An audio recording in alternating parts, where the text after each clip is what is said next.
வணக்கம் நண்பா. TNSTC latest செய்திகள். போக்குவரத்து தொழிற்சங்கங்களின் கோரிக்கைகளுக்கு பதிலளிக்க உத்தரவு. போக்குவரத்து தொழிற்சங்கங்களின் கோரிக்கைகளுக்கு பதிலளிக்குமாறு போக்குவரத்து கழக நிர்வாகங்களுக்கு தொழிலாளர் நலத்துறை உத்தரவிட்டுள்ளது.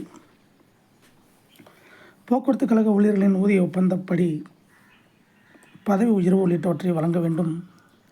மேலும் இதுவரை வழங்கப்படாத 2022-23 ஆண்டுக்கான 20% போனஸ் தொகையை வழங்க வேண்டும் என்பன உள்ளிட்ட 6 அம்ச கோரிக்கைகளை முன்வைத்து தொழிற்சங்கங்கள் சார்பில் தொழிலாளர் நலத்துறைக்கு அண்மையில் புகார் மனு கொடுக்கப்பட்டிருந்தன. இந்த புகார் மனு மீதான விசாரணை சென்னை டிஎம்எஸ் வளாகத்தில் தொழிலாளர் தனி ஆணையர் ரமேஷ் முன்னிலையில் வெள்ளிக்கிழமை நடைபெற்றது. இதில் தொழிற்சங்கங்களின் முக்கிய நிர்வாகிகள் பலர் கலந்து கொண்டனர். போக்குவரத்து கழகங்களின் நிர்வாக தரப்பில் அனைத்து மனிதவள மேலாண்மை பிரிவு அதிகாரிகள் பங்கேற்றனர். இதில் தொழிற்சங்கங்கள் தரப்பில் பல்வேறு கோரிக்கைகள் முன்வைக்கப்பட்டன. இந்த கோரிக்கைகளை விசாரித்த தொழிலாளர் நலத்துறை தனி இணை ஆணையர் தொழிற்சங்கங்களின் கோரிக்கைகள் குறித்து பதிலளிக்கும்படி போக்குவரத்து கழகங்களுக்கு உத்தரவிட்டார்.